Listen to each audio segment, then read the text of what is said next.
내용이 그렇게 길진 않죠. 본문이 길진 않지만 내용은 좀 한번 하나하나씩 짚어가야 될 게 꽤 많습니다. 최선을 다해서 한번 설명해 보겠습니다. 한번 들어보도록 하겠습니다. 여러분, 로마서는 이제 두 부분으로 크게 이렇게 구분을 합니다. 1장에서 16장까지 내용이 있는데요. 우리가 지난주까지 했던 1장에서 11장까지를 한 부분으로 보고 이제 12장부터 16장까지 내용인데, 이 앞에 있는 1장에서 11장까지의 내용은 하나님의 이런 신실하심, 하나님의 의는 어떠한지, 우리의 상태는 어떠한지, 믿음에 대해서 이제 이런 얘기들을 11장까지 했다면, 이제 그런 사람들이 앞으로 어떻게 살아야 되는가, 구원받은 성도들에 대한 이 공동체 우리 교회죠. 교회에 대한 내용들이 바로 이제 12장부터 16장까지의 내용입니다. 특별히 로마 교회 안에는 이방인 그리스도인과 유대인 그리스도인들이 같이 있는데, 그런 같이 있으면서 그 안에 여러 가지 갈등들도 있었던 교회, 그런 교회 공동체 어떻게 살아야, 어떻게 해야 되겠는가라는 내용이 바로 이제 12장부터 내용입니다. 그래서 오늘 제가 제목을 그러므로 형제들아 이렇게 표현을 했습니다. 여러분 1절 한번 보시도록 하겠습니다.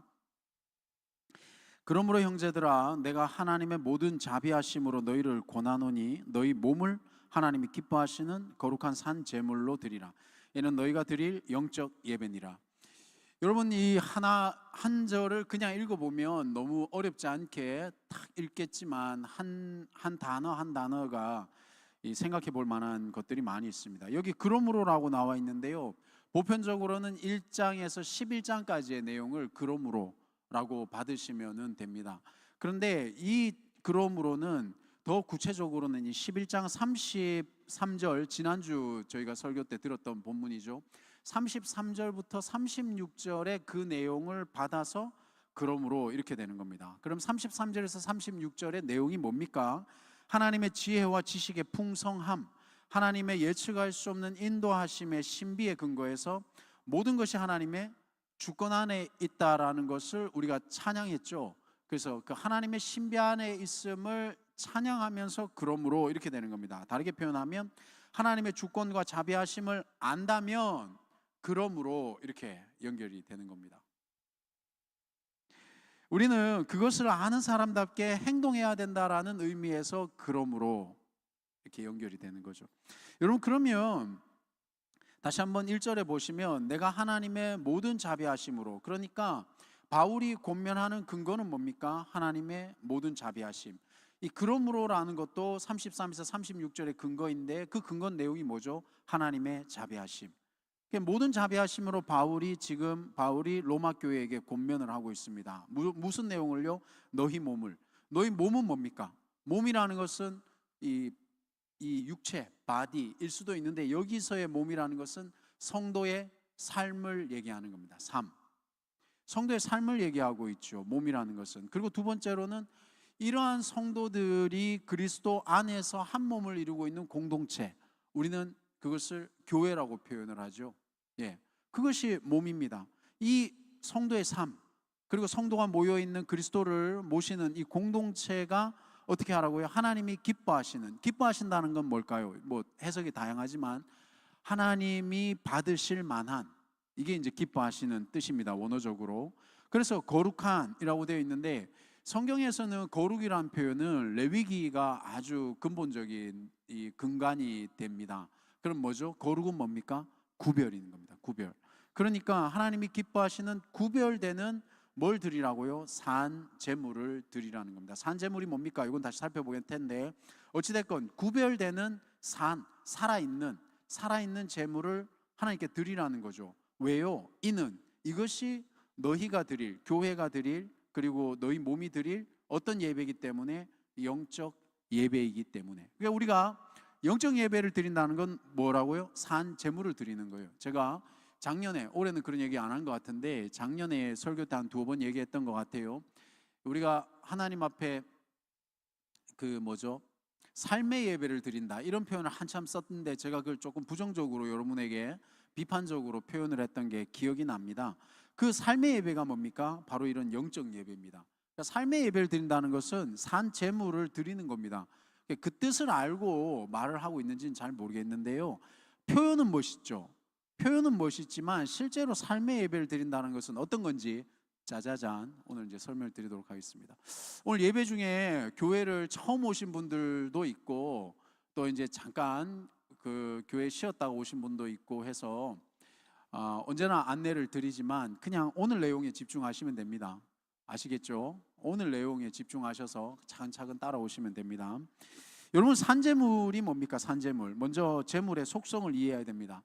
재물을 알아야 산재물을 얘기할 거 아니에요? 재물은 목적이 뭡니까? 드려지는 게 재물이죠. 그러니까 재물은 왜 존재하는 거죠? 드려지려고. 그렇다면 우리가 재물이 된다라는 것은 무엇을 의미할까요? 그러니까 우리의 삶이 하나님 앞에 드려진다. 이게 이제 재물의 속성인 거죠. 그런데 어떤 상태에서 드려져야 된다고 오늘 로마서는 말씀하고 있습니까? 산재물로. 그러니까 산재물로 드려져야 되는 거죠. 이거 어떻게 하죠? 우리를 불 위에 올릴까요? 이게 산재물에 뜨거울 텐데. 자, 산재물의 특징은 여러분 로마서에서 우리가 뭐 다른 구약이나 이런 데서 찾아볼 수 있는데 어찌됐건 이게 로마서니까 6장 13절에 보면 산재물의 특징이 나옵니다. 제가 읽어드리겠습니다. 한번 들어보십시오. 여러분은 메모로 남겨놓으시면 됩니다. 또한 너희 지체를 불의의 무기로 죄에게 주지 말고 오직 너희 자신을 죽은 자 가운데서 다시 살아난 자 같이 하나님께 드리며 너희 지체를 의의 무기로 하나님께 드리라. 여러분, 다시 살아난 자 같이 너희 지체를 드리는 것, 이게 바로 산재물의 성격을 잘 설명해 주고 있는 겁니다. 어떤 것처럼요? 첫 번째, 죽은 자 가운데서 다시 살아난 자 같이 하나님께 드리는 게 산재물입니다. 두 번째로 산재물의 특징은 내가 살아있는 한 드리는 것이 산재물인 겁니다. 세 번째로는요, 내가 재물을 드리는 것이 아니라 나 자신이 재물이 되는 것이 산재물인 겁니다. 하나님이 지금 이것을 우리에게 원하시고 있다는 거죠. 다시 한번 정리합니다. 우리가 살아난 자 같이 하나님께 드리고 살아있는 한 드리는 것이며 그리고 나 자신이 재물이 되는 것, 이게 뭐라고요? 산재물인 겁니다. 그러면 우리가 삶의 예배 드리자라고 했을 때 여러분이 살아있는 한, 호흡하는 한 나 자신을 하나님 앞에 죽은 자 가운데서 살아난 것처럼 드리는 것이 삶의 예배예요. 교회 안 오려고 내가 있는 자리에서 유튜브 보는 게 삶의 예배가 아니라 온라인 예배 드리면 되지, 그게 삶의 예배가 아닙니다. 뭐 바쁘면 예배 못 드릴 수도 있지, 그게 삶의 예배가 아니라고요.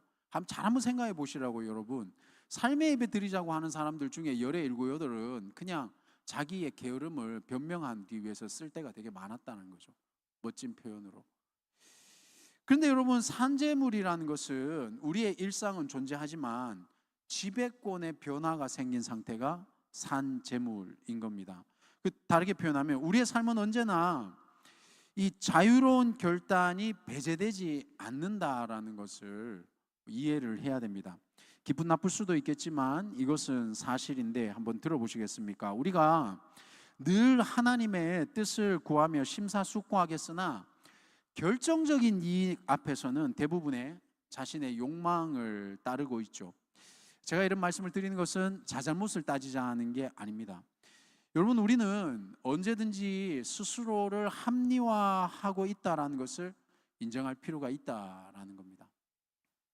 이것을 인정하는 것이 신앙의 모순에서 조금 더 벗어날 수 있게 하기 때문에 나는 언제든지 합리화하는 사람이다 라는 걸 한번 생각해 보시겠습니까?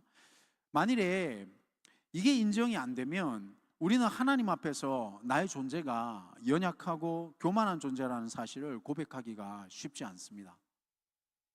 한마디로 우리의 신앙적 성품은 계속해서 미숙한 상태로 있을 수밖에 없다라는 거죠. 그게 인정이 안 되면 잘 안 바뀐다라는 뜻입니다. 여러분, 지배권이 변한 사람은요, 죄를 거부하고 자신의 모든 삶에서 자신을 하나님과 하나님의 의에 우리의 결정을 드리는 사람이 지배권이 바뀐 사람의 특징인 겁니다. 우리는 어떤 사람입니까? 그리스도와 함께 연합된 존재라고 고백하고 있잖아요. 그 존재적 삶을 각자의 삶 속에서 은혜 안에서 살아내는 게 바로 우리의 존재인 겁니다. 이렇게 여러분, 말로 표현은 명확하게 할 수 있는데 또 명확하게 표현을 하지만 한편으로 추상적일 수밖에 없는 것, 이게 지금 우리가 당면에 있는 과제라는 거죠. 여러분, 제가 질문을 좀 드리고 싶습니다. 신앙생활이 여러분은 어떻습니까? 신앙이 좀 만만하게 느껴지십니까? 아니면 벌써 신앙을 포기하신 분도 여기에 계십니까? 아니면 신앙에 대해서 어떤 분들은 통달했습니까? 그것도 아니면 무슨 생각으로 신앙생활을 하고 계십니까? 이 하나님의 진리는 명확하다라는 측면에서는 분명히 단순합니다. 그런데 삶으로 살아내야 된다라는 측면에서는 이거 너무나 힘들고 고통스럽고 때로는 너무나 추상스러운 게 이게 진리, 제가 묵상한 진리인 거죠. 그래서 늘 조심스럽고 하나님을 신뢰하고 겸손할 수밖에 없다라는 것이 그 신앙이 아닐까, 저는 그런 고민을 해봅니다. 그럼에도 불구하고 이렇게 우리의 삶을 드리는 것이 성경은 뭐라고 얘기합니까? 영적 예배라고 표현을 하는 겁니다. 그러면 여러분 분명한 거죠. 도대체 삶을 드리는 게 뭘까라는 것을 나의 삶으로 끌고 들어와서 우리는 날마다 하나님 앞에 기도와 묵상과 고민과 이 번뇌의 시간들, 번뇌는 적절치 않네, 그러한 갈등의 시간들을 보내는 게 그게 정상이라고 저는 표현을 드리고 싶습니다. 이 본문에 의하면요, 영적 예배는 선택의 문제가 아니고 뭐라고 했습니까? 마땅히 드려야 할 예배라고 분명히 성경은 우리에게 말씀하고 있습니다. 영적 예배를 드리는 사람의 특징은 이렇습니다. 언제나 자기의 마음을 살피고 자기 마음을 지키는 일에 집중하는 사람이 영적 예배를 드리는 사람이에요. 우리가 입으로 삶의 예배를 드린다가 영적 예배가 아니라 언제나 우리의 마음을 살피고 갈등하고 있는 사람, 여기에 있습니까? 그래서 시편의 34편 18절에 보면 이렇습니다. 들어보십시오. 여호와는 마음이 상한 자를 가까이 하시고 중심으로 통회하는 자를 구원하시는도다. 아멘입니다. 사랑하는 여러분, 여디디아 여러분, 지금 이 순간 우리의 마음을 잠시 한번 살펴보는 시간을 가져봅시다. 일주일 동안 우리 너무 바빴잖아요. 지금 이 예배 때 한번 우리의 마음을 한번 살펴봅시다. 여러분, 지금 어떤 마음으로 예배를 드리고 있습니까? 혹은 어떤 마음으로 한 주간 하나님하고 동행했습니까? 한번 생각을 해봅시다.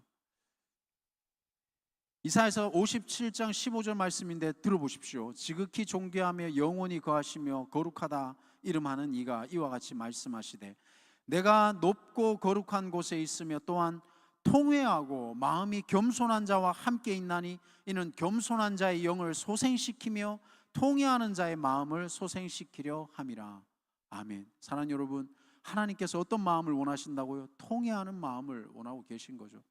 우리가 통회라는 것은 소리를 지르고 기도한다고 해서 통회하는 것이 아니라, 통회하는 마음이 있는 사람은 당연히 하나님 앞에 소리가 나올 수밖에 없어요. 이사야서 66장 2절의 말씀을 들어보십시오. 나 여호와가 말하노라 내 손이 이 모든 것을 지었으므로 그들이 생겼느니라. 무릇 마음이 가난하고 심령이 통회하며 내 말을 듣고 떠는 자, 그 사람은 내가 돌보려니와. 아멘입니다. 여러분, 어떤 사람을 하나님이 돌보신다고요? 마음을 통회하고 떠는 사람, 이런 사람을 하나님이 돌보신답니다. 어떻습니까 여러분? 우리가 예배 자리에 나올 때 어떤 마음을 가지고 나왔습니까? 그냥 나왔습니까? 아니면 어떻게 예배를 드리는데 우리가 하나님 앞에 있어서 아무 감격이 없을 수가 있겠어요? 그죠?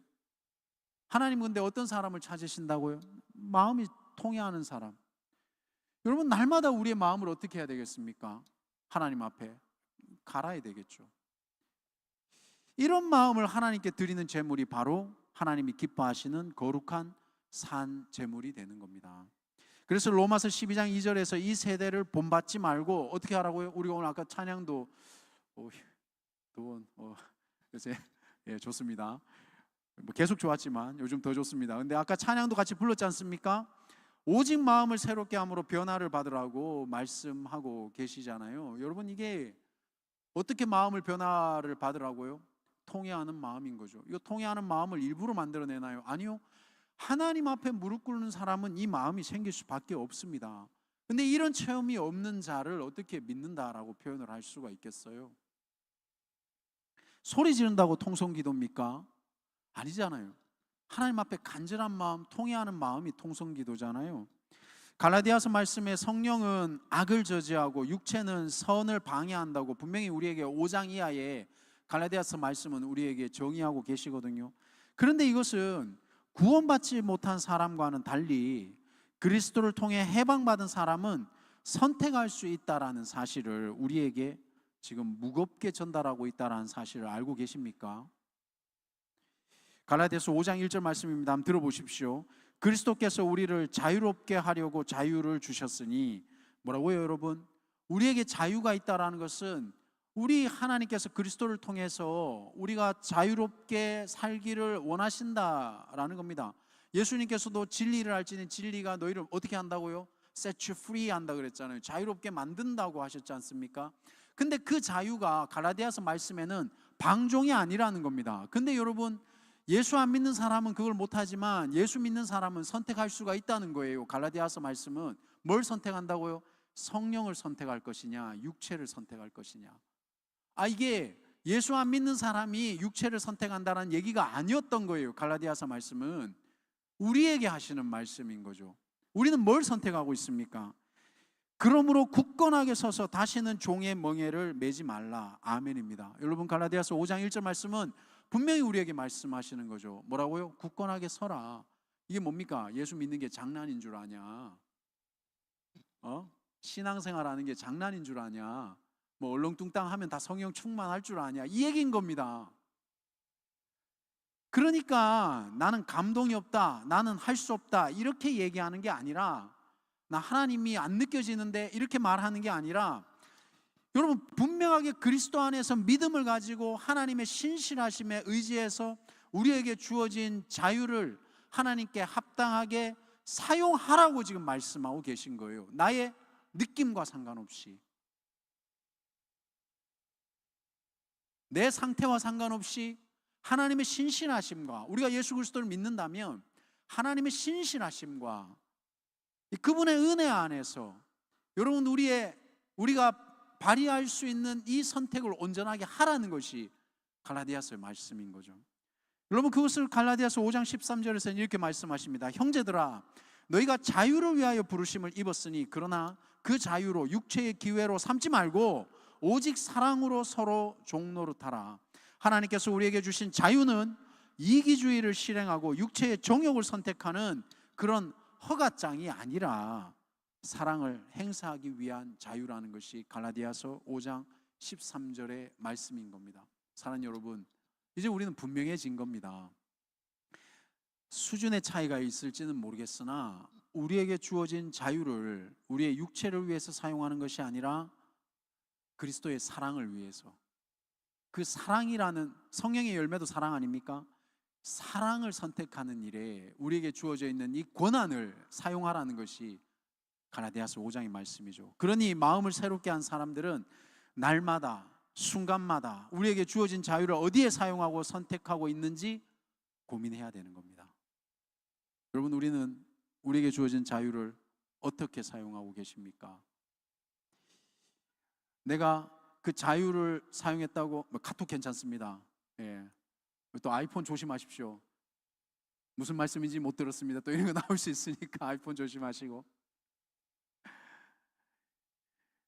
여러분, 예를 들어서 한번 생각해 봅시다. 우리가 선택하고 있는 이 자유, 예배 중에 서로 인사하는 시간을 우리가 가지고 있죠.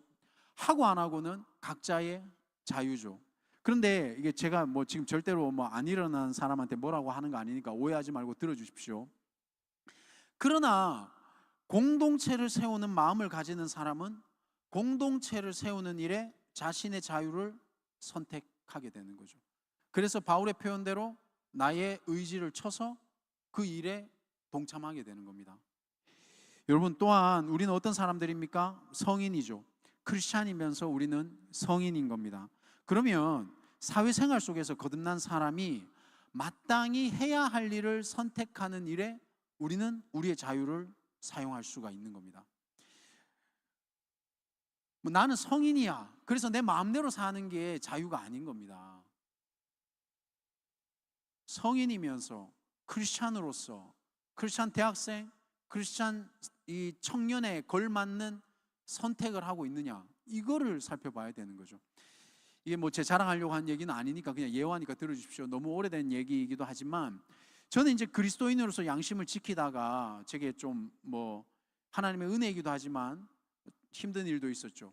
이 밤새 이 심야부터 다음날 새벽까지 포승줄에 묶여서 유치장에 구금된 적도 저는 있었습니다. 사랑하는 여러분, 때로는 우리 인생에 돈과 일이 전부가 아니라 내 문제를 해결하기 위해서가 아니라 하나님을 믿는 신앙과 가치관 때문에 하나님을 기쁘시게 하는 선택을 위해서 우리의 자유를 사용해야 될 때도 있다는 겁니다. 근데 그렇게 선택을 했는데 그것이 내게 늘 세상이 얘기하는 기쁨으로 다가오지 못할 때도 있다는 거죠. 방금 제가 드렸던 그 말이 너무나 조심스럽기 때문에 제가 말을 아끼고 뭐 이렇게 더 이상 설명하지는 않겠지만, 구원받은 우리는 자유를 받았기 때문에 성령을 따라 행할 것인지 아니면 육체의 소욕을 따라 행할 것인지를 결정할 수도 있다라는 것을 여러분 인정해야 되는 겁니다. 이걸 인정하지 않으면 너무나 비겁하죠. 날마다 죄에 쓰러지면서 우리는 육체가 육체에 약하다 이런 변명을 되지 않습니까? 옛날에 실미도라는 영화에 보면은 그 나오는 배우가 막 외치잖아요. 비겁한 변명이십니다. 뭐 이런. 얼마 전에 저에게 강의를 들은 분이 저한테 이제 연락이 왔습니다. 이것도 하나의 또 예가 될까요? 여러분, 그분의 집은 수도권이거든요. 근데 그분의 학교는 여기 대전이라고 합니다. 이 대전까지 오는데 한 3시간 좀 더 걸리는 것 같아요. 그런데 매 주일마다 영혼을 섬기기 위해서 주말마다 교회를 가고 있다고 저한테 이제 전화 와서 뭐 이런저런 얘기를 했었습니다. 근데 반면에 어떤 사람은요, 인서울 하면 바쁘다고 적당한 선택을 하기도 합니다. 결단하는 기준은 자신에게 있습니다. 그렇기 때문에 저는 함부로 누구는 어떻다라고 판단할 수는 없습니다. 그러나 제가 이 예화를 여러분에게 설명하는 이유는 뭐겠습니까? 중요한 것은 우리는 우리에게 주어져 있는 자유를 얼마나 합당하게 사용하고 있는지 판단하라는 뜻에서 말씀을 드리는 겁니다. 제가 아까 저희 인사하는 시간에 열정보다 더 중요한 것은 시스템이다 이런 표현을 드렸지 않습니까? 우리 신앙도 마찬가지입니다, 여러분. 저는 진짜 우리가 이 자기 자신을 얼마나 하나님 앞에서 영적인 시스템을 갖고 있는지 점검해 볼 필요가 있어요. 바쁘다 시간 없다고 얘기를 하는데 진짜 요번 일주일 동안 다이어리나 뭐 디지털 어디든 상관이 없습니다. 어떻게 살고 있는지 한번 24시간 다 한번 적어 보십시오. 그리고 한번 비교해 보세요. 내가 기뻐서 내가 나의 즐거움을 위해서 쓰고 있는 시간과 하나님 앞에 나의 영적인 이 수준을 훈련을 위해서 드리는 시간과 한번 비교해 보십시오, 여러분. 얼마나 차이가 나는지. 분명히 제가 화가 나건데 많은 사람들이 바쁘다 하지만 실제로 자기를 위해서 모든 시간들을 쓰고 있습니다. 그런데 성경만 펴면 마음이 조급해지죠. 드리는 말씀은 뭡니까? 마음이 중요하다. 주어진 자유를 가지고 결단하기 위해서는 마음이 중요하다. 시간이 없는 게 아닙니다. 마음이 없는 겁니다. 어떤 마음, 어떤 수준의 마음을 가졌는지에 따라서 자유를 온전하게 사용할 수 있게 되는 겁니다. 예? 능력이 없는 게 아닙니다. 마음이 없는 겁니다. 영적 재산은 재물을 드리는 자와 재물의 간격을 좁힐수록 신령할 수 있다고 저는 생각을 합니다. 이 말뜻이 이해됩니까? 이게 말은 멋진데 이거 이해하려면 이거 되게 가슴이 아파야 됩니다. 다시 표현을 드리겠습니다, 여러분. 재물을 드리는 자와 이 재물의 간격을 좁힐수록 여러분 우리는 신령한 영적 제사를 하나님 앞에 드릴 수 있다는 겁니다. 다시 말해서 오늘 로마서 12장 1절을 다시 한번 보시겠습니까? 하나님이 기뻐하시는 제사는 어떤 거라고요? 신자와 동떨어진 것이 아니라 오히려 신자 자신이 제물이 되는 것, 이것이 하나님이 기뻐하시는 영적 제사라는 겁니다. 우리가 어떤 헌금을 드렸다고 예배를 다 한 것도 아니요, 마음도 없는 자리에 내가 이 공간에 앉아 있다고 해서 영적 예사를 드린 것도 아니요, 나의 삶이 하나님 앞에 제물이 되는 것, 드리는 사람과 제물이 가까워지는 것, 근접해지는 것, 이것이 영적 제사일 가능성이 높다는 거죠. 여러분, 청년 사역을 하다 보면 여러 가지, 우리 각자는 그냥 처음 겪는 일이지만 저는 20년 가까이 계속 청년들을 보지 않습니까? 물론 이제 세대는 다릅니다. X세대, Z세대, 뭐 밀리엄 세대, 그러다가 심지어 제가 MG까지 만날 줄은 우리 주님이 아셨겠지만 전 몰랐습니다. 예, MG 엄청 공부하고 있습니다. 공부해도 안 됩니다, 여러분. 이해하는데 제 마음속에 막 거품이 막 부글부글 올라옵니다. 근데 세대가 바뀌어도요, 상담하는 내용은 거의 뭐 비슷비슷합니다. 그 중에 대표적인 게 뭐겠습니까? 예상하시겠지만 이성교제입니다. 여러분들이 저에 대해서 오해하시는 것 같아서 미리 말씀드립니다만은, 저는 잘 아시다시피 이성교제를 그렇게 권장하는 사람은 아닙니다. 그냥 때 돼서 소개받고 결혼하는 게 좋다, 이게 제 입장입니다. 그런데 분명한 것은요, 저는 이성교제를 반대하지 않습니다. 오해하지 마십시오. 저는 반대하지 않습니다, 여러분. 왜 안 믿는 표정입니까? 저는 줄기차게, 다만 몸과 마음을 더 솔직하게 표현드리면 순결을 지키라고 표현을 드렸을 뿐이지, 저는 그것을 반대한 적이 없어요. 그러나 흔히들 말하는 것처럼 이게 이런 표현 많이 들죠. 뭐 교회 아니면 어디 가서 만나나요? 막 이렇게 막 소리 지르는 사람들이 있거든요. 이런 표현도 저는 조금 회의적입니다. 보통 이렇게 말하는 사람들 중에 열의 일곱은요, 이게 자기 입장에 합리화할 경우가 되게 많거든요. 교회 아니면 어디서 만납니까? 교회 아니면 어디서 만나는 게 아니라, 여러분이 만나는 능력을 키우시면요, 교회에서도 충분히 만납니다. 그리고 또 막 이쪽 저쪽 찝쩍대니까 자기가 그러다가 누구 만났잖아요. 그러니까 자기 합리화하려고 교회 아니면 어디서 만나나요? 뭐 이러는 거지. 아유, 그만 저기 하이에나처럼 다니십시오. 예. 자기 사람 있으니까 걱정하지 마시고. 근데 또 이런 질문이 있어요. 목사님, 어떤 자매를 만나야 합니까? 또 뭐 어떤 형제를 만나야 합니까? 이거는 목사를 뭘로 보고 이런 걸. 사랑하는 여러분, 제가 이렇게 표현을 드리고 싶습니다. 사랑하는 사람을 만나시면 됩니다. 그리고 나를 사랑하는 사람을 만나시면 됩니다. 더 한 발 나가서요, 여러분이 상대를 사랑하시면 됩니다. 비교하지 마시고. 사랑한다면 그렇게 상대를 이 나의 정욕의 대상으로 삼지 않을 뿐더러 내가 갖고 있는 물질적인 기준으로 상대를 보지도 않습니다. 그리고 여러분, 더 한 발 나가서요, 그렇게 사랑하시다가 헤어지더라도 너무 힘들어하거나 자책하지 마십시오. 왜 그렇습니까? 사랑했잖아요. 그죠? 사랑한다라는 게 뭡니까? 우리 예수님이 우리 사랑해서 십자가 지셨지 않습니까? 그랬는데 이제 종국한이 제대로 안 믿어서, 아우 씨, 내가 저딴 걸 위해서 죽었다니, 이러시겠습니까? 아니, 여러분이 사랑했다면서요. 내가 사랑한 사람이 나를 싫어했다고 해가지고 그를 저주할 겁니까, 여러분? 내가 상대를 망치지 않았잖아요. 사랑했잖아요. 존중해 주는 거죠. 그죠? 그리고 나는 사랑했잖아요. 그냥 사랑한 그것 자체로 이건 아름다운 거죠. 숭고한 겁니다. 그러니까 그만 자책하세요. 제가 이게 이번 주에 어떻게 하다가 누구하고도 그런 얘기 잠깐 했었는데, 그 희한하게 남자 형제하고 자매하고 헤어지면 자매는 금방 형제 만나서 시집 가대요. 근데 형제는, 형제 잘 들어야 돼, 석 달 안에 자매 만나잖아. 그러면 자매가 쫓아와서 그런다. 너 나 사랑했다면서 어떻게 이렇게 빨리 누구 만날 수가 있어? 막 이렇게 막 따져요, 막. 제가 하도 그런 경우를 많이 봐서 그 친구한테 한 번은 제 그런 후배들한테 그런 얘기를 한 적이 있었죠. 야, 도대체 남자는 몇 달 있다가 사귀어야지 그 유효기간이 끝나냐? 아니, 니네들은 잘만 만나던데. 이것도 웃긴 거죠. 그래서 제가 거듭 말씀드립니다. 선을 넘어 나의 유희의 대상으로 혹은 욕구의 대상으로 취급하는 그런 가벼움을 경계하라는 겁니다. 저는 이성교제에 있어서는 여러분, 그것만 조심하시면 만나다 헤어져도 책 잡히지 않습니다. 그리고 만나는 것도 잘못된 게 아닙니다. 근데 우리는 은근히 즐긴단 말이에요. 그죠? 아닌 척 하면서.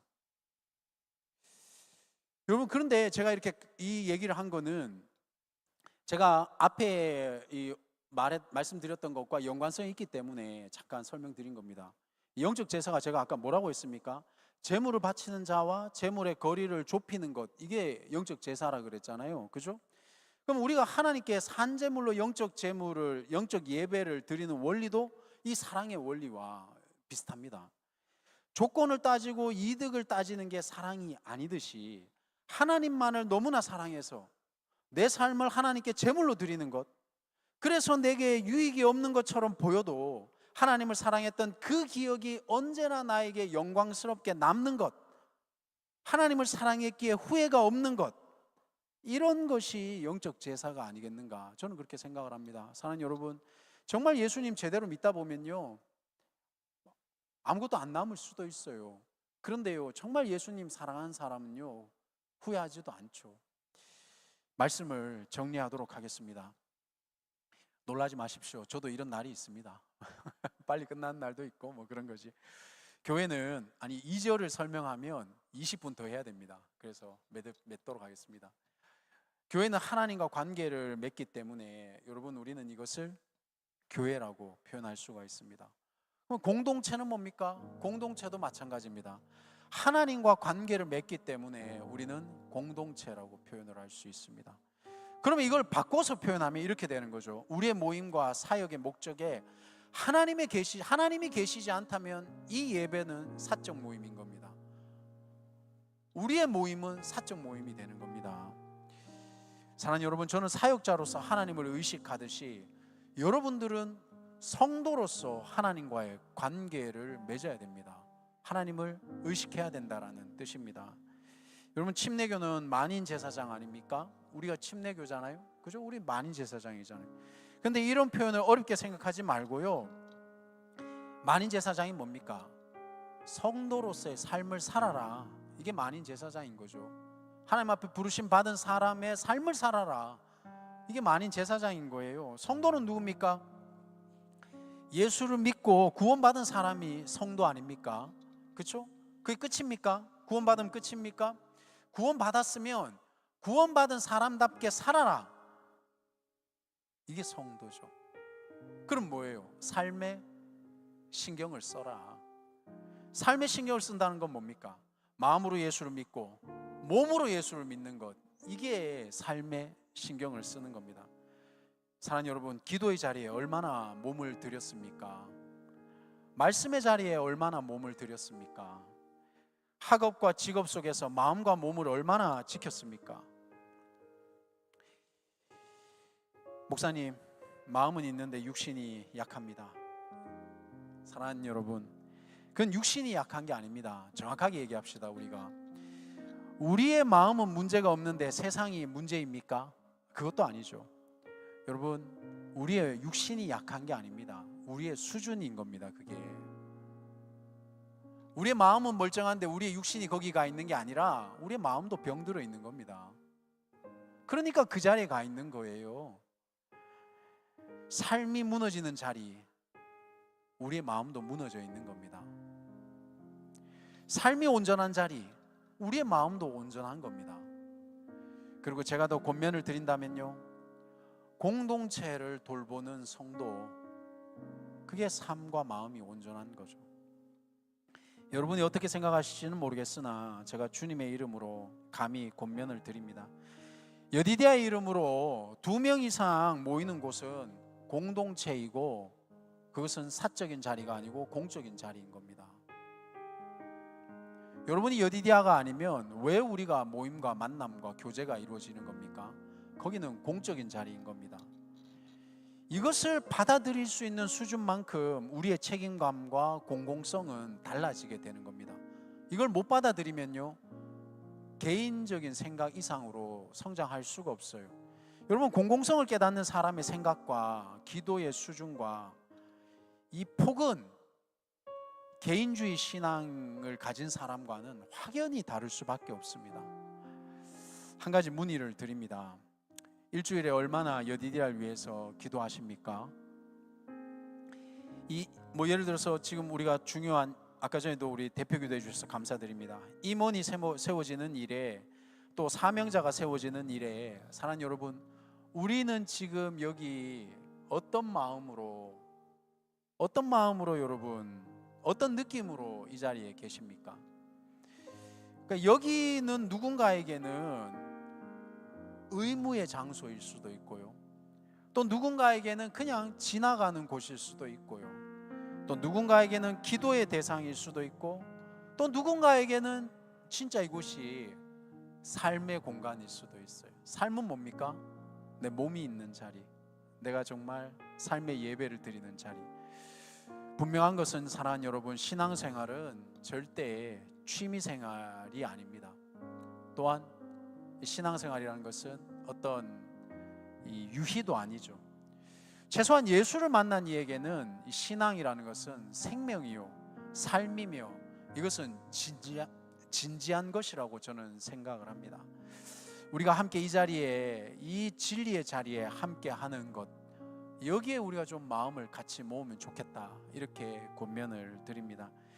그런데 이런 사람이 또 이런 것이 부담만이 아닌 것은요, 또 이런 것이 우리에게 영광인 것은, 사랑하는 여러분, 한번 생각을 해보셨습니까?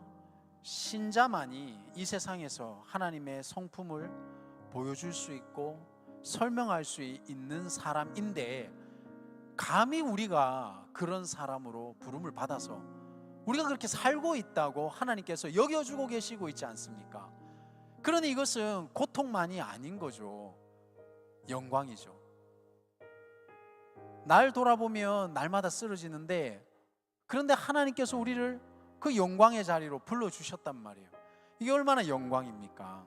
그죠? 우리가 하나님을 보여줄 수 있는 사람인 것이고, 우리가 하나님을 설명해 줄 수 있는 사람으로 이 하나님께서 우리를 부르셨다는 것, 이게 얼마나 영광입니까? 다른 사람들이 볼 때는 모순된 것처럼 보여지고, 기독교인들이 참 이렇게 그렇게 뭐라고 표현할까, 인테그리티, 통정성이 없는 사람처럼, 겉과 속이 다른 사람처럼 보여질지는 모르겠으나, 그렇게 말하는 사람도 얼마나 깨끗한지 잘 모르겠지만, 분명한 것은요, 하나님께서 우리를 통해서 당신을 선전하기를 원하고 계시다라는 것, 이 얼마나 영광입니까?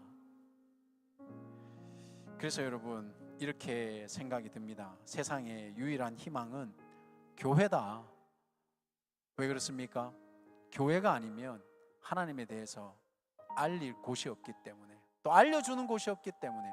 그러니까 이것을 다르게 표현하면 우리 여디디아가 희망입니다. 우리가 희망입니다. 제가 비록 설교를 해야 되기 때문에 여러분들에게 잔소리를 해서 죄송하지만, 그러나 분명한 고백은 하나님의 말씀에 저도 동의를 하면서 우리가 희망입니다. 우리가 하나님을 선전할 수 있는 유일한 사람이라는 것 잊으시면 안 됩니다. 사랑하는 여러분, 그 마음을 가지고 한 주간 승리합시다. 우리가 아니면 그 누가 하나님을 알릴 수가 있겠습니까? 비록 우리의 모습이 어떻게 보일지는 잘 모르겠으나, 어떤 이는 또 자신의 모습을 제대로 보지 못할 줄 모르겠으나, 그럼에도 불구하고, 수준의 차이가 있음에도 불구하고 하나님이 우리를 들어 사용하신다는 이 사실,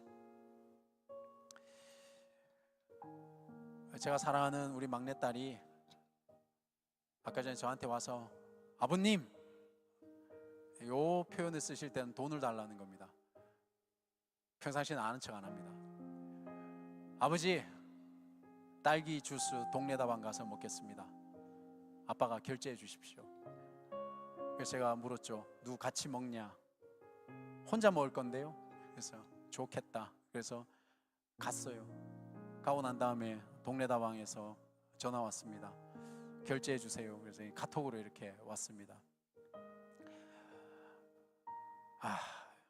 여러분, 어떻게 들으실지 모르겠지만, 그렇게 어느 순간에는 그렇게라도 자식이 부모 불러주면 감사하다요.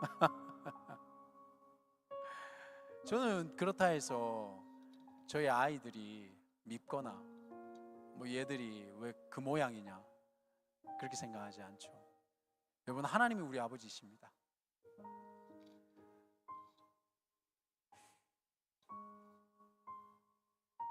기도합시다.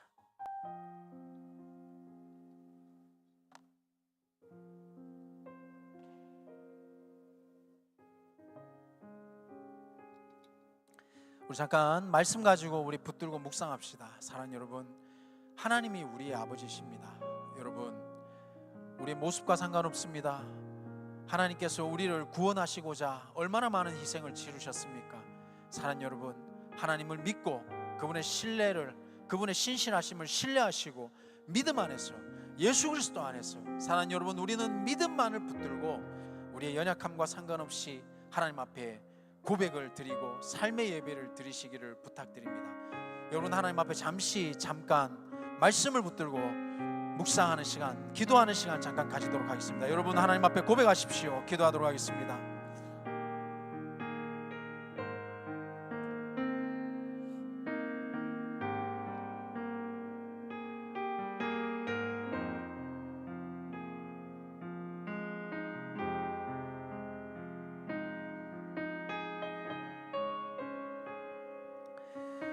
사랑하는 여디디아 여러분, 우리가 함께 이 길을 걸어갑시다. 그리고 우리가 서로를 잊지 맙시다. 그리고 우리가 서로를 이해합시다. 사람의 연약하고 사람의 부질없고 또 사람의 모난 부분을 볼 때마다 이것을 믿어야 되나? 이런 사람을 신뢰할 수 있나? 그럴 수 있습니다. 그럼에도 불구하고 우리는 믿어야 됩니다. 우리는 서로를 신뢰해야 되고, 우리는 서로를 격려해야 되고, 우리는 함께 걸어가야 되고, 우리는 함께 하나님의 이 교회와 공동체를 이루어 가야 되는 그런 자리로 우리는 부르심을 받았습니다. 그리고 조금 더 권면을 드리면, 사랑하는 여러분, 거룩의 자리로 나갑시다. 거룩한 자리에 우리의 몸을 드립시다. 사랑하는 여러분, 거룩한 자리에 우리의 마음을 드립시다. 우리의 삶의 모습을 보면 우리의 마음이 드러나는 것입니다. 여러분, 내가 온전하게 살아야지 라고 결단하는 것이 아니라 우리의 삶의 모습을 보고 하나님 앞에 내 마음을 점검하고 다시 하나님 앞에 초점을 맞추어서 성령을 사모하고 성령의 자리로 우리의 인생을 올려드리는 그런 여디디아가 되기를 부탁드립니다. 기도하겠습니다. 살아계신 하나님, 감사합니다. 오늘 로마서 12장 말씀을 통하여서 하나님 우리로 하여서 산재물 되기를 원하셨으니 아멘. 주님, 순종하겠습니다. 우리의 몸과 마음을 하나님 앞에 올려드리겠습니다.